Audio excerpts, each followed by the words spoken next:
अच्छे पैसे धनाढ़ लोग, बनिया लोग, लाख 2 लाख रुपये आभूषण पहन रखे।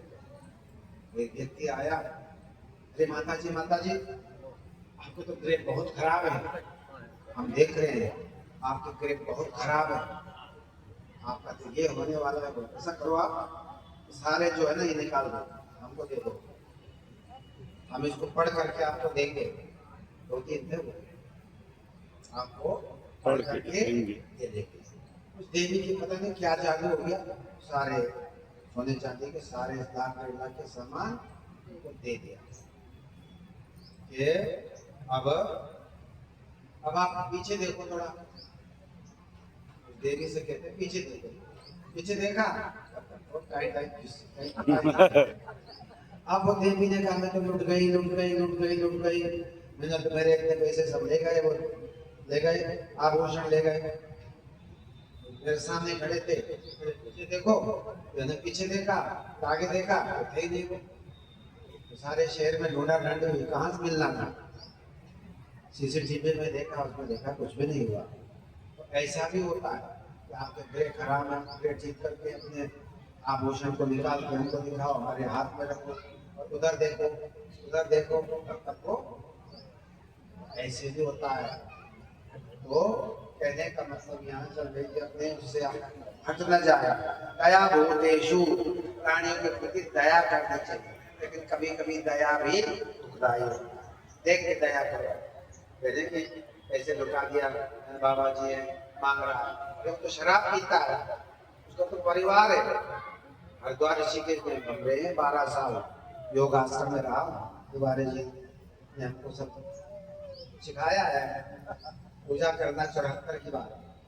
हम 12 साल रहे उस आश्रम में ऋषिकेश, 12 साल रहा। वहाँ जितने भी सन्यासी अधिकतर बंगाली गृहस्थी है, सबके बाल बच्चे हैं, लाल कपड़े पहने आपको आए मांगने के लिए, अरे हम बड़े तपस्वी हैं, ये दे दो, वो दे दो, वो दे दो। पता चला कि तो बहुत 5-5 7-7 बच्चे पीछे लगे हुए, लाल कपड़े पहन करके सारा दिन बोलो मांगते रहते हैं। इसलिए दया भी देख करके करें आप, ज्यादा दयालु न बने। लेकिन महिलाएं बन जाती हैं, हम भी बन जाते हैं कभी कभी दयालु, लेकिन धोखा मिल जाता है। लोग कहते हैं तुम जो है हमको तो खर्च देते नहीं, चेले कहते हैं हमारे लिए तो बहुत कंजूसी करते हो, पैसे दे देते हो। एक आदमी और आता था तिवारी, पहले आया, अरे मेरा जो है मंदिर बन रहा है हनुमान जी का, बूढ़ा आदमी था 60-50, तो मैंने उसको मंदिर के नाम से 1000-1200 रुपये दिए। अब तो उसका नियम बन गया, हर 6 महीने में आवे, तो बाबा जी थोड़ा और दीजिए। मैंने कहा तुम गांव में रहते हो, या बहुत बड़ा गांव है तुम्हारा, मथुरा के पास में है, मेरे से क्यों मांगते हो। वो छोड़े नहीं, फिर मैं उसको 500-700 रुपये दे देते। लेकिन राजेश ने देख लिया कि बाबा आ जाता है, मुझे पैसे दे देते, हमको तो 150 रुपए के लिए भी बड़े गुरु जी आनाकानी करते हैं, हिसाब मांगते हैं, और ये आता है फट से ठक करके ले जाता है 1000 रुपये। एक बार उसको फटकार दिया राजेश ने, अब वो देखता कि राजेश अगर है तब तो नहीं आएगा, मेरे इंतजार करेगा कि देखेगा कि गुरु जी अकेले होंगे। तो अब मैं उसको कम कर दिया, मैं धीरे कम ज्यादा 200-300 रुपए देता, तो 1000-1200 ले जाता था। तो हर 6 महीने में साल में 2-3 बार आ जाता था। तो ऐसे लोग भी होते हैं, देख ले दे देते हैं, पहुंच जाएंगे 4-6 महीने में, चलो छोड़ो। आलो लोकतम, भगवान कहते हैं लालच नहीं करना चाहिए। लालची आदमी अच्छा नहीं होता, किसी का लालच ना करे। लालची आदमी ठीक नहीं है, लालच नहीं करनी चाहिए भगवान को। आलो लोकतम माधवम, कहते हैं मृदुता होनी चाहिए, आपका स्वभाव मक्खन की तरह हो, आपका स्वभाव बहुत बढ़िया होना चाहिए, मृदु स्वभाव होना चाहिए, कठोर स्वभाव नहीं होना चाहिए। पूरी तरह बोले आप, कठोर शब्दों में बोले, गाली दे करके बोले, ये होते कठोर।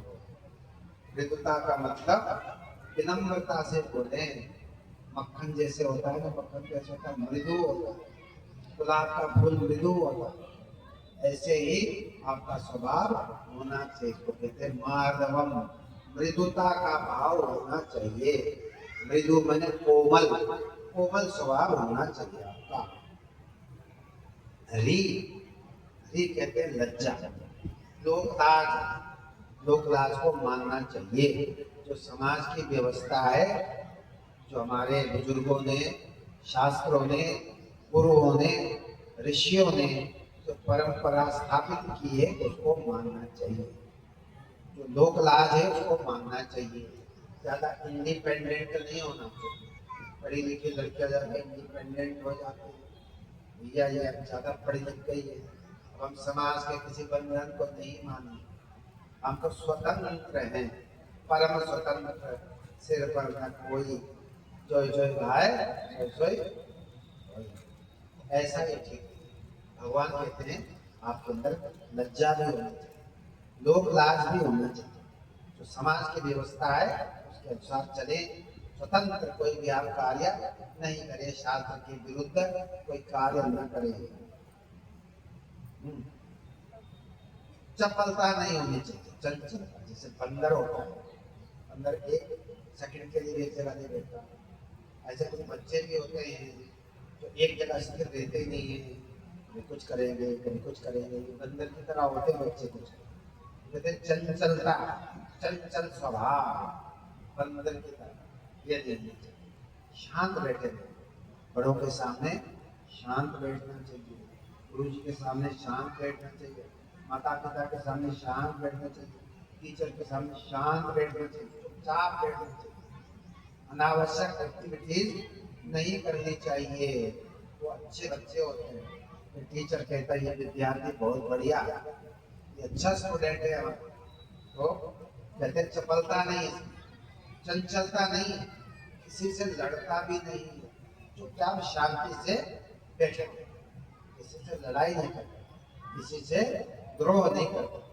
भगवान कहते हैं जो अच्छे लोग हैं वो चंचलता नहीं करते, फालतू किसी को पीट दिया, किसी को कुछ कह दिया, उधर चले गए, उधर कुछ कर आए, उधर गए कुछ दो चार मारे आए, उधर कुछ गाली दे आए, ये चंचलता की निशानी है। भगवान कहते हैं कि नहीं होता है। अच्छे जो लोग हैं उनके अंदर ये दुर्गुण नहीं होता है। अभी और बता रहे हैं, उभरे हो गए कोई बात नहीं, इनके तो सबके कर ही नहीं। तेजा कहते आत्म तेज होना चाहिए। जब आप भगवान के भक्त हैं, गुरुदेव के भक्त हैं, आपके अंदर आत्म तेज होना चाहिए, स्वाभिमान होना चाहिए। मैं बड़े गुरु जी का शिष्य हूँ, है ना, मेरे अंदर बड़ा गुरु की कृपा है, तो आपके अंदर आत्म तेज होना चाहिए। किसी से डरना नहीं चाहिए, किसी से झिझकना नहीं चाहिए, अपने कर्तव्य को निडरता से हम करें। उसका अंदर उसका मतलब होता है तेज, आत्म तेज होना चाहिए, भजन का तेज होना चाहिए, भगवान के नाम का धन है आपके पास, तो आपके पास किसी चीज की कमी नहीं, आप गरीब नहीं हैं। गरीब वो है जो भगवान का नाम नहीं लेता है, जो भगवान का नाम लेता है वो बिल्कुल गरीब नहीं होता है, वो तेजस्वी होता है, उसके अंदर भगवान के नाम का तेज है। तेजा क्षमा, भगवान कहते क्षमाशील भी होना चाहिए। कोई अगर गलती करता है तो उसकी गलती को क्षमा, छोटे बच्चे हैं या और भी कोई समाज में लोग हैं, अगर कोई गलत कोई कहता है उसको नजरअंदाज करो, उसका क्षमा कर दो। क्षमा बढ़न को चाहिए, छोटन को उत्पाद, नारायण का घटियो जो भृगु मारी लाभ। भृगु थे, भृगु ऋषि थे, तो लोगों ने उत्साह दिया, देखो तुम जरा देख पाओ तो टेस्ट लेना, कौन देवता बढ़िया है। टेस्ट लेने के लिए गए, शंकर जी के गए, शंकर जी ने कहा है सारे एक दूंगा तेरे को कर, टेस्ट लेने आया। ब्रह्मा जी के पास गए, वहां भी फेल हो गए, भगा दिया। विष्णु जी के पास गए, भृगु महाराज ऋषि, भृगु ऋषि, ऋषि है वो, लोगों ने भेजा है उसको, पढ़ा करके भेजा। अब उन्होंने कहा विष्णु के पास जाऊंगा, विष्णु जी बड़े दयालु, विष्णु जी बड़े दयालु हैं। तो जाके भृगु ने एक लात मारी विष्णु को, छाती पर लात मारी। तो विष्णु जी नाराज नहीं हुए। बड़े ब्राह्मण देवता, मेरा तो ये वज्र का है, मेरी हड्डी वज्र की है, स्टेनलेस स्टील है, आपने चोट मारी है, आपके पैर को चोट तो नहीं लगी? क्या कहा विष्णु ने?